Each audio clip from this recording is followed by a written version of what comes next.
Things at the Romave household just got spicy, and it has nothing to do with salsa.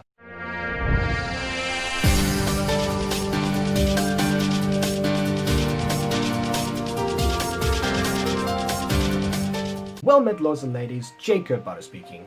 Today, we return to a wonderful alternative scenario that I've now concocted from raw ingredients. Much like a cat potion. More info on that in part 2.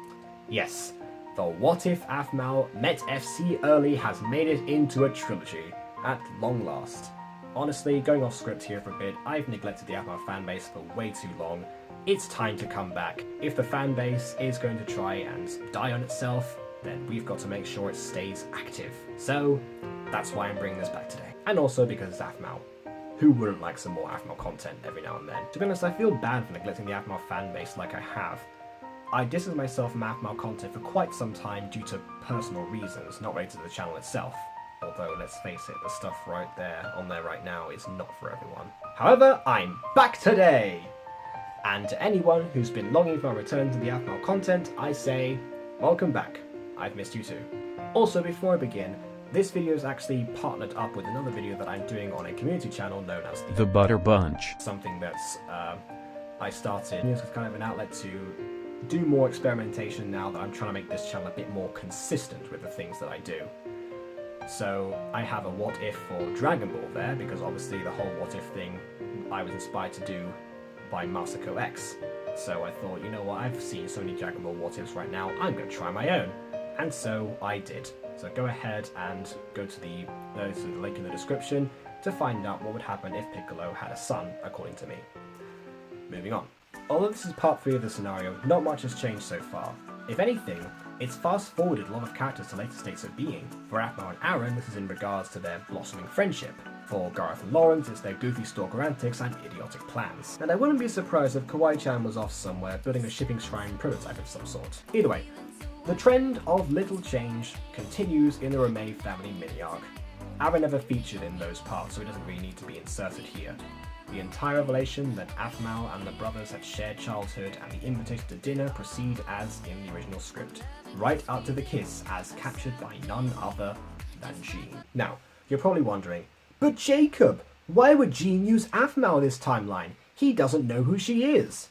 Well, you're right about one thing. Jean doesn't know Aphmau this time, but he does know Lawrence. I imagine that word about the fish incident got around school. Not to mention that the way they managed to get cats on school property was by paying their fangirls to use potions on themselves. Why didn't they attack Aaron then? Well, would you mess with this guy? Especially as a cat?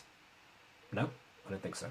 This did mean that there was ample proof that Gareth and Lawrence had planned the whole thing and a clear understanding of their motives. This Aphmau girl was Gareth and Lawrence's mutual crush. Jean's revenge was secured, and since Aphmau's a stranger to him, he doesn't spend the time immediately toying with her. He's going to skip straight to the main course.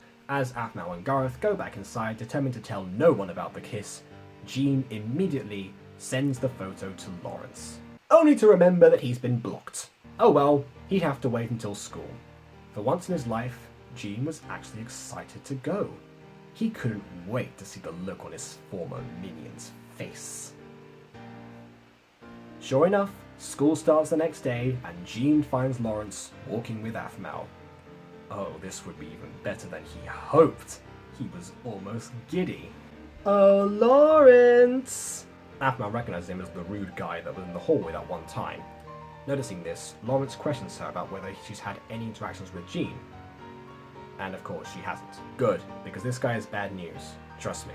Oh, come on, Lawrence. You thought we were cool once. This is where I'd have the exposition about Lawrence's past dealings with Jean. The audience wouldn't have known that yet if this were the way that things played out.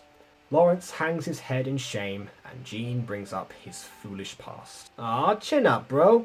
Or you won't be able to see what I've got to show you. I don't care, Jean. Will you leave us alone already? In a minute. I just thought you might want to celebrate your best friend's new fortune. He then outstretches his phone in his hand with the picture on full display. Lawrence and Aphmau are both horrified for different reasons. How did you get that? I was in the neighborhood. I suppose congratulations are in order. See you later. He heads off laughing to himself. Aphmau spins to Lawrence, desperate to find something to say. Lawrence, I'm so sorry. I can explain! But Lawrence hangs his head again. You have nothing to explain. You and Garth can do whatever you want. But Lawrence! I'll see you after class, Aphmau. And so, for the whole school day, this event was all Aphmau could think about. She was distant in all her classes, the guilt consuming her from the inside. But hey, at least she was there this time, as this was the day that she missed out in the original. As it happened, she had werewolf class at the last part of last period, so good old FC was there to perceive her distress. What's up with you today? Nothing at all. You're not a very good liar. Spit it out. And so she does, going into great detail about the impact on Lawrence and what Garth must be thinking. But while this was going on, Aaron was shaking over from the first little detail. Jean had taken a picture on Aphmau without her permission. As soon as Mr. Gavin dismissed the class, he left, barely saying a word, and found Jean outside, waiting to catch Garth or Lawrence on their way out. Instead, he found himself face to face with a raging alpha. Jean! Yikes, what's up with you? Aaron, right? Aaron grabs Jean by the collar and stares at him with a look of pure malice. Listen to me! Don't you ever take pictures of people without their permission ever again! Are we clear? Or what? What are you gonna do about it? You're one fight away from being kicked out of this school. You lay a finger on me and Aaron drops him on the ground and smiles at him. Sasha and Xenix back up, very wisely so. What are you guys doing?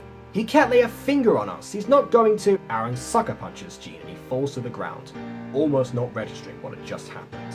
Consider that a warning. And with that, he storms off. And that's where we're going to be leaving things for right now. So yeah, Jean's scheme played out almost entirely the opposite way to how it did in the original story.